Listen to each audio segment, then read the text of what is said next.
존경하는 박병석 의장님, 그리고 선배 동료 의원 여러분, 경기도 동두천시 연천군 출신 미래통합당 원내수석 부대표 김성원 의원입니다.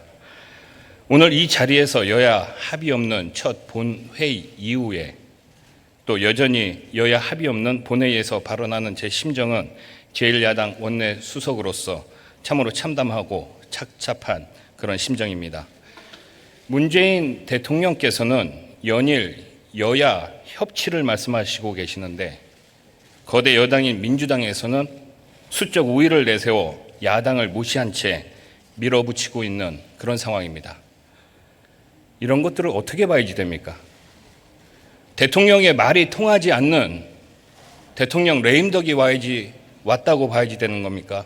아니면은 대통령께서는 협치를 얘기하고 민주당에서는 숫자로 밀어붙이는 행동으로 하는 국민을 상대로 한 짜고 치는 고스톱 하는 중이십니까? 그 판단은 현명한 국민들께서 해주시리라고 생각합니다. 오늘 대한민국 국회에서 우리 국민들이 도저히 묵과할 수 없는 일이 자행될 우려가 있습니다. 첫째, 미래통합당 야당 의원들이 상임위원회에 선임되지 못한 상황에서 일부 상임위원장 선거를 일방적으로 강행한다고 하면 헌법에 보장된 기본권 중에 하나인 피선거권을 헌법기관인 국회의원에게서 박탈하는 그런 행위입니다. 둘째, 본회의에 교섭단체 간 합의되지 않은 상임위원장 선거를 안건으로 상정해서 국회의장과 민주당 주도로 처리하려 함으로써 역시 국회의원의 고유 권한인 안건 심의권을 빼앗는 그런 행위입니다. 평생 의회주의자라고 자부해온 존경하는 박병석 국회의장과 또 입만 열면 민주화의 적자임을 내세운 민주당은 어떻게 이러한 의회를 진행할 수 있겠습니까? 우리 국민들 모두 아연질색할 뿐입니다. 상임위원장 배분 관련해서 말씀드리겠습니다. 87년 민주화 개헌 이후에 상임위원회 위원회 선임은 국회의원 의석수에 따라 여야 교섭단체 간의 합의를 통해서 인원 조정 후에 상임위원장을 배분하던 오랜 전통이 있습니다. 민주당을 지지했던 49.9%의 국민이나 미래통합당을 지지한 41.5%의 국민 모두를 무시한 행동이 지금 이 국회에서 벌어질 위기에 처해 있습니다.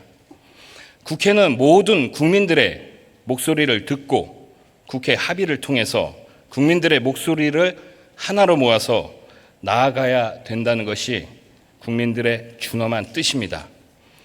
국회의장이나 다수당이 되었다고 해서 41.5%를 지지한 제1야당의 의견을 무시하고 승자 독식으로 국회를 독단으로 운영하게 되면 국회가 국론 분열의 장이 되면 물론 협치의 배는 가라앉게 됨을 강력하게 말씀드립니다.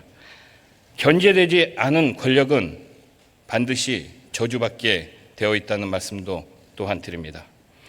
국회의장님, 그리고 선배 동료 의원 여러분, 미래통합당이 거대 여당일 때는 의회 독주를 하지 않았습니다. 21대 개원 국회와 거의 유사한 상황이 지난 18대 개원 국회 때였습니다. 당시 여당이던 한나라당은 172석, 민주당은 81석의 의석을 갖고 있었습니다. 그럼에도 불구하고 18대 당시에 한나라당은 법사위를 야당에 양보했을 뿐만 아니라 배분 비율상 오히려 한 석을 민주당에 더 양보했었습니다. 그것은 야당과의 협치와 타협으로 국회를 운영하겠다는 그런 의지였습니다. 야당의 존재 가치가 없는 국회는 국회의 존재 가치가 없는 국회가 돼버립니다. 87년 민주화 항쟁 이후에 김대중 전 대통령께서 야당 총재 시절에 국회의장과 상임위원장을 의석수대로 배분해달라고 요구해서 오늘날까지 여야 합의에 의한 원구성이 지켜지고 있는 것입니다. 민주당 의원님들께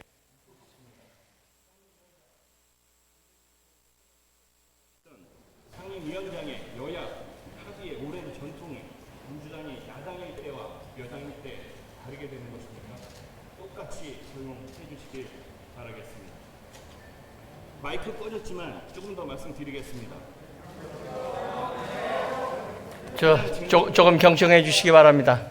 계속하세요. 법사위원장 관련해서입니다. 이미 민주당과 범여권이 연대할 경우 180석을 훌쩍 넘는 그런 의석수를 확보했습니다.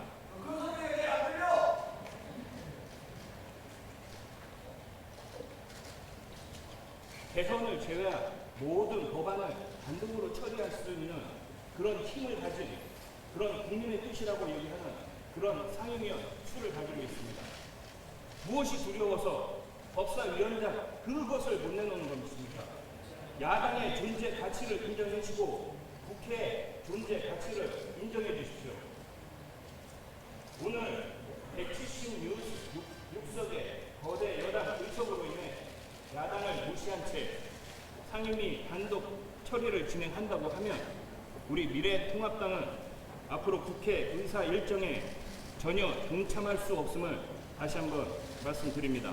아무쪼록 국회를 53년 전으로 되돌릴 것인지 아니면 여야간 협치와 상생의 문화를 이어갈 것인지에 대해서 의원님들의 양심과 통큰 결단을 기대합니다. 이상입니다.